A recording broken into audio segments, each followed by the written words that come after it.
Hi friends, I am Ashutosh Ranjan Choubey. You are most welcome in IS ब्रह्मास्त्र.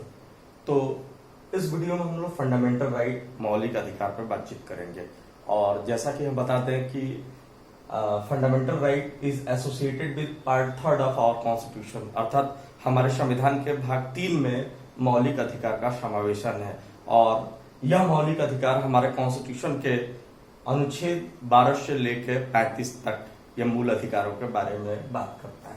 तो सबसे पहले हम बताते हैं कि मूल अधिकार होते क्या हैं. वास्तव में मूल अधिकार ऐसे ह्यूमन राइट्स या मानव अधिकार होते हैं जो किसी व्यक्ति के होलिस्टिक डेवलपमेंट के लिए आवश्यक होता है. अर्थात मूल अधिकार ऐसे अधिकार होते हैं जो किसी व्यक्ति के सर्वांगीण विकास के लिए आवश्यक होते हैं. उन्हीं अधिकारों को हम फंडामेंटल राइट या मूल अधिकार की संज्ञा प्रदान करते हैं. अब यहाँ पे स्वाभाविक सा प्रश्न उठता है कि जब इसे मूल अधिकार कहा जाता है तो यहाँ पे मूल अधिकार कहने का आशय क्या है. यहाँ पे मूल अधिकार कहने के बेसिकली 3 पर्पस हो सकते हैं. पहला, इसे मूल अधिकार कहने का आशय यह है कि ये ह्यूमन राइट्स है और साथ ही साथ किसी व्यक्ति के सर्वांगीण विकास होलिस्टिक डेवलपमेंट के लिए आवश्यक है, इसलिए ये फंडामेंटल राइट है. और दूसरा, ये मूल अधिकार इसलिए है क्योंकि ये लोगों को संविधान द्वारा प्रदान किया गया है, इसलिए भी ये मूल अधिकार है. और तीसरा, इसको मूल अधिकार कहने का आशय है कि दीज आर जस्टिफिकेबल. इसका मतलब ये वाद योग्य है, अर्थात राज्य को न्यायपालिका द्वारा इसे लागू करने के लिए बाध्य किया जा सकता है.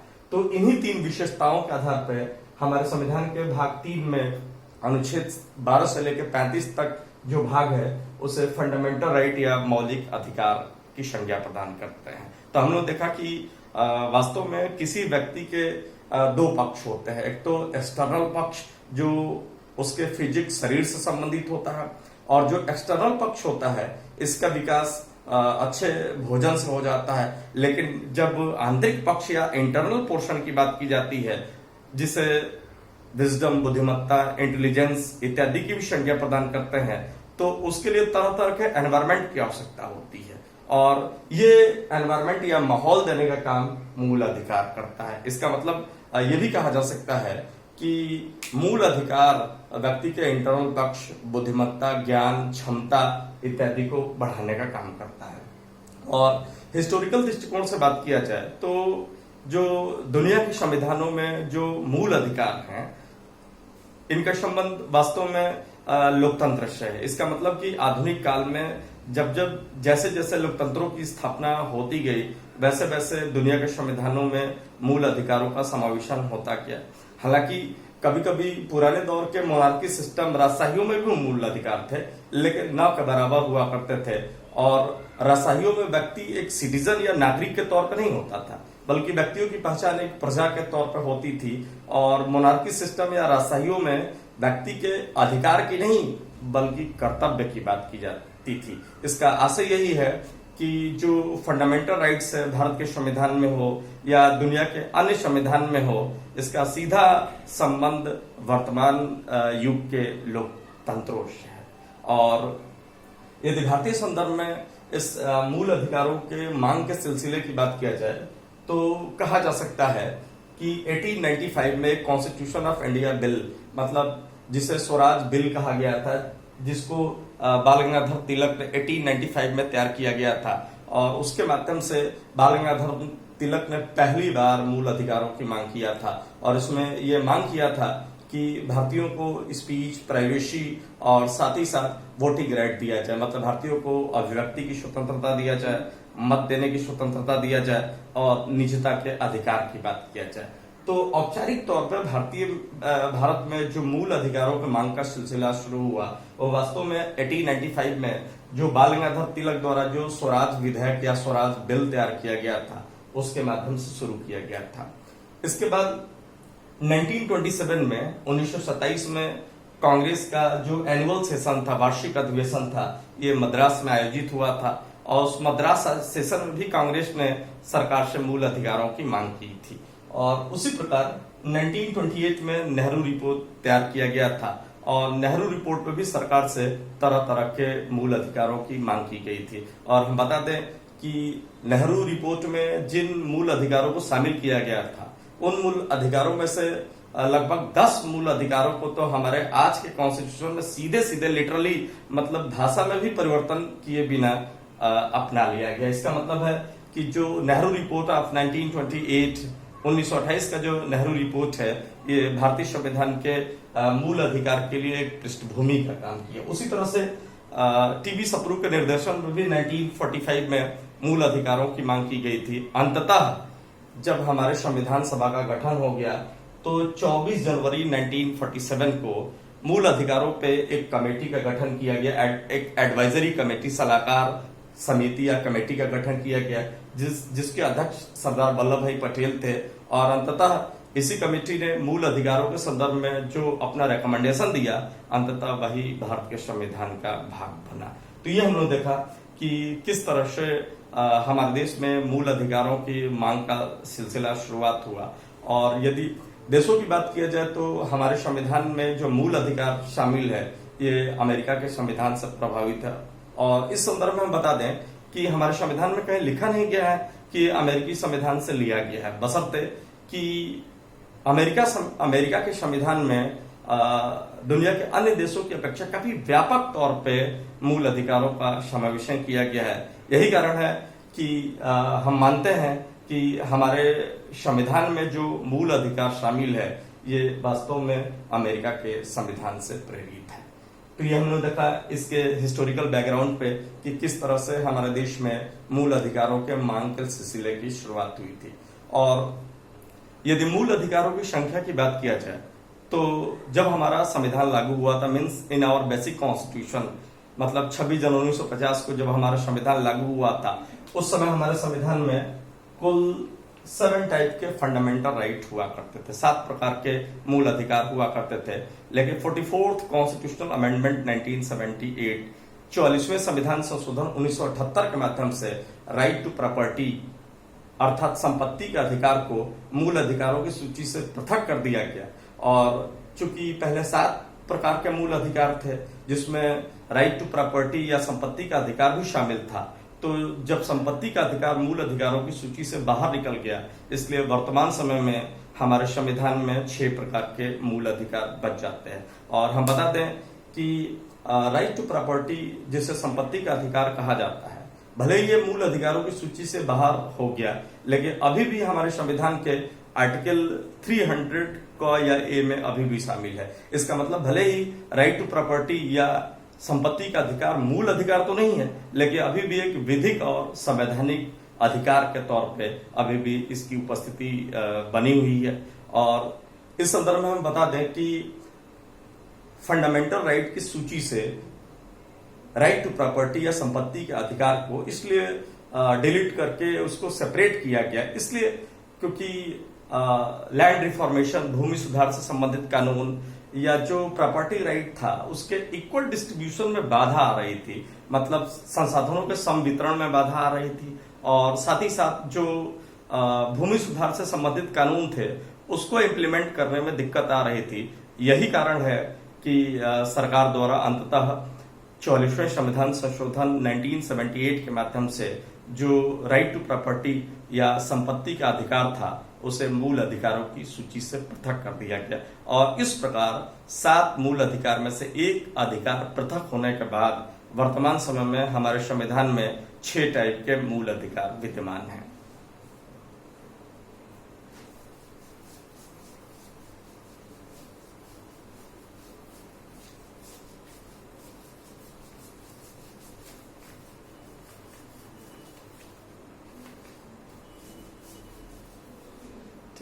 अब यदि इन 6 तरह के मूल अधिकारों की बात किया जाए तो इसमें से पहला हो जाता है राइट टू इक्वलिटी, समता का अधिकार।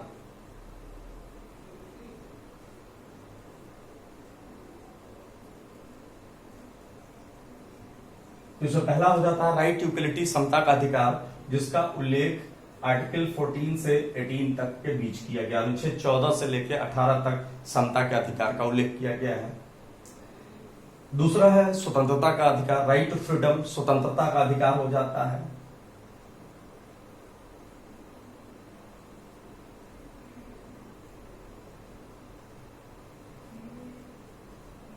और इसका उल्लेख हमारे संविधान के आर्टिकल 19 से लेके 22 के बीच किया गया। इसका मतलब दूसरा राइट टू फ्रीडम जिसका उल्लेख हमारे कॉन्स्टिट्यूशन के आर्टिकल 19 से लेके 22 के बीच किया गया है। तीसरा है शोषण के विरुद्ध, राइट टू अगेंस्ट एक्सप्लॉयटेशन, शोषण के विरुद्ध अधिकार।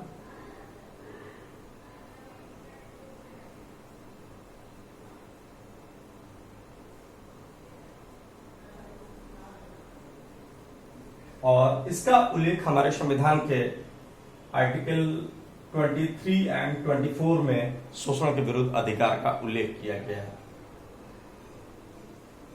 चौथा हो जाता है राइट टू रिलीजियस फ्रीडम, धार्मिक स्वतंत्रता का अधिकार, धर्म की स्वतंत्रता का अधिकार।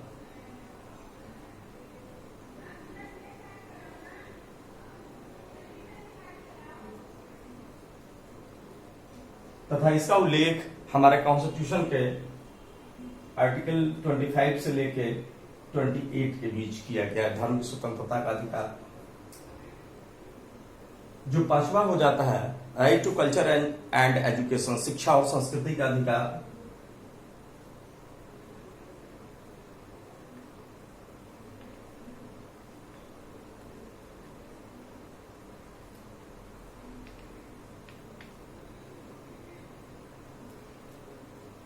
तो हमने देखा कि जो मूल अधिकारों में से जो पांचवा अधिकार है वो शिक्षा एवं संस्कृति का अधिकार है, मतलब right to culture and education. और यह हमारे संविधान के आर्टिकल 29 एंड 30 में उल्लेख किया गया है।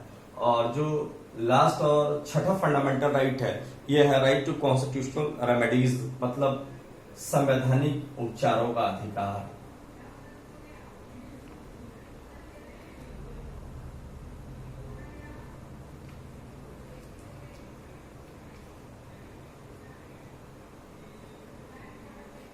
तो जो अंतिम फंडामेंटल राइट है इसका उल्लेख हमारे संविधान के आर्टिकल 32 में किया गया है, जिसे राइट टू कॉन्स्टिट्यूशनल रेमेडीज या संवैधानिक उपचारों का अधिकार कहा जाता है।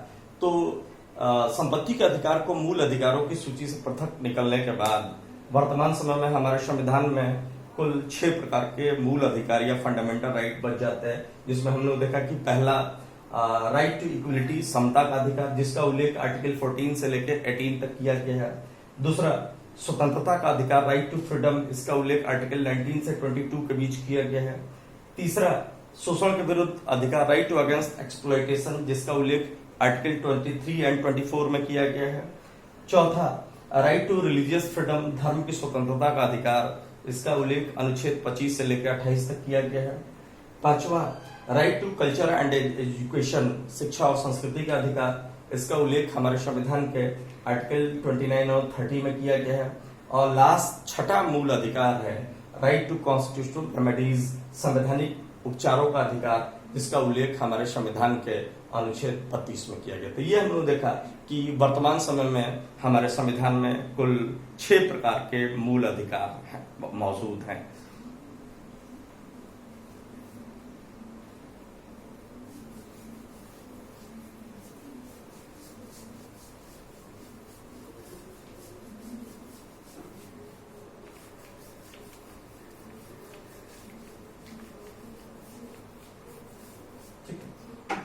तो हमने बताया था कि हमारे संविधान में जो फंडामेंटल राइट या मूल अधिकार हैं उनका उल्लेख हमारे संविधान के अनुच्छेद 12 से लेके 35 तक किया गया है। तो आर्टिकल 12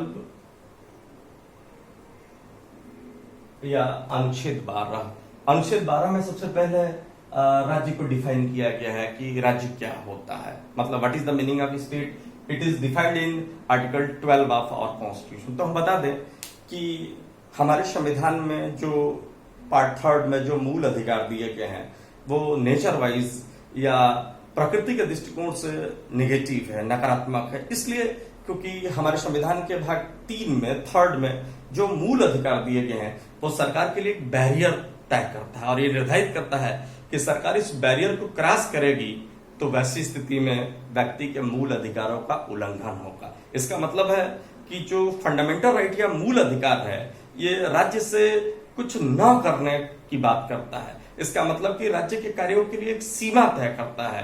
यही कारण है कि nature wise fundamental right negative है, हालांकि कुछ सकारात्मक फंडामेंटल राइट है, लेकिन एग्जाम के पॉइंट ऑफ व्यू से आपको ध्यान में रखना है कि जो फंडामेंटल राइट है ये नेचर वाइज निगेटिव है, प्रकृति के दृष्टिकोण से निषेधात्मक है, क्योंकि राज्य की कार्रवाइयों की एक सीमा तय करता है कि राज्य उस सीमा को क्रॉस करेगा तो ऐसी स्थिति में व्यक्ति के अधिकारों का उल्लंघन होगा। तो हम लोगों ने स्पष्ट देखा कि जो फंडामेंटल राइट है ये व्यक्तियों को प्राप्त है और व्यक्तियों को राज्य के विरुद्ध प्राप्त है। It is provided to us by our constitution and it is against of state action. तो फिर हमें परिभाषित करना पड़ेगा और हमारे संविधान का जो आर्टिकल 12 है सबसे पहले तो परिभाषित करता है कि what is the meaning of state, राज्य क्या होता है, कि ताकि स्पष्ट हो सके कि वास्तव में जो मूल अधिकार है वो राज्य की कार्रवाइयों के विरुद्ध है, तो वैसी स्थिति में राज्य क्या क्या है। तो बता दें कि राज्य के अंतर्गत पहला यूनियन गवर्नमेंट मतलब संघ सरकार, यूनियन पार्लियामेंट मतलब संघीय संसद, और यूनियन पार्लियामेंट या यूनियन गवर्नमेंट से जुड़ी हुई संस्थाएं मतलब संघ सरकार, संघीय संसद और उससे जुड़ी हुई संस्थाएं। दूसरा स्टेट गवर्नमेंट मतलब राज्य सरकार, स्टेट लेजिस्लेटिव बॉडी राज्य विधानमंडल, और स्टेट लेजिस्लेटिव और स्टेट गवर्नमेंट से जुड़ी हुई संस्थाएं। मतलब दूसरे में राज्य सरकार, राज्य की विधायिका और उससे जुड़ी हुई संस्थाएं, और तीसरा स्थानीय निकाय इसमें आ जाते हैं। तो ये सबसे पहले राज्य को परिभाषित किया गया है कि ताकि ये तय हो सके कि जब हमारे संविधान का फंडामेंटल राइट राज्य के विरुद्ध है तो फिर वैसी स्थिति में हमारे संविधान निर्माताओं ने आर्टिकल 12 के माध्यम से सबसे पहले स्टेट या राज्य को डिफाइन किया गया है कि फंडामेंटल राइट के केस में, मूल अधिकारों के संदर्भ में राज्य की परिभाषा क्या होती है। उसके बाद जो आर्टिकल 13 ऑफ आवर कॉन्स्टिट्यूशन है, हमारे संविधान का अनुच्छेद 13 है, ये बताता है कि ऐसे सारे विधान या कानून मतलब ऐसे कोई भी रूल्स, रेगुलेशन या लॉज जो संविधान के लागू होने से पहले से मौजूद है, ये उस मात्रा तक शून्य हो जाएंगे जिस मात्रा तक ये संविधान का उल्लंघन करेंगे। तो इसमें यह दिया गया है कि संविधान के लागू होने के पहले के जितने भी विधि, नियम, कानून हैं ये मूल अधिकार के अनुरूप अपने आप संशोधित हो जाएंगे और उस मात्रा तक शून्य हो जाएंगे जिस मात्रा तक ये मूल अधिकारों का उल्लंघन करेंगे।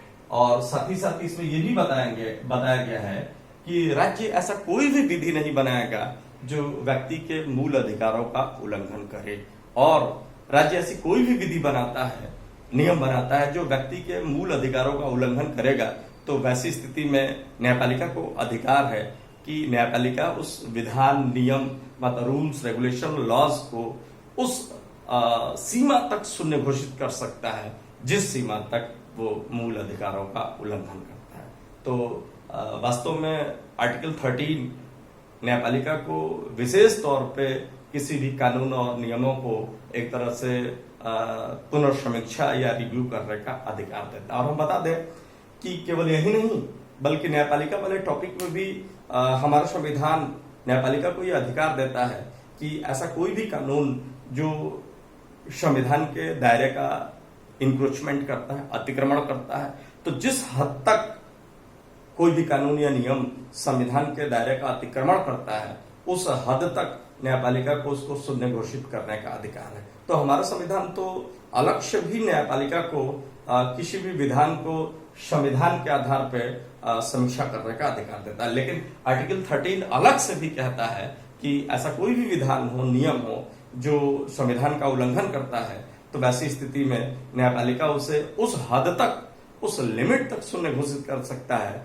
जिस लिमिट तक वो संविधान में प्रदत्त मूल अधिकारों का उल्लंघन करता है। तो इस वीडियो में हम लोग इतना ही देखेंगे और अगले वीडियो में इसके अगले पार्ट को हम लोग शुरुआत करेंगे।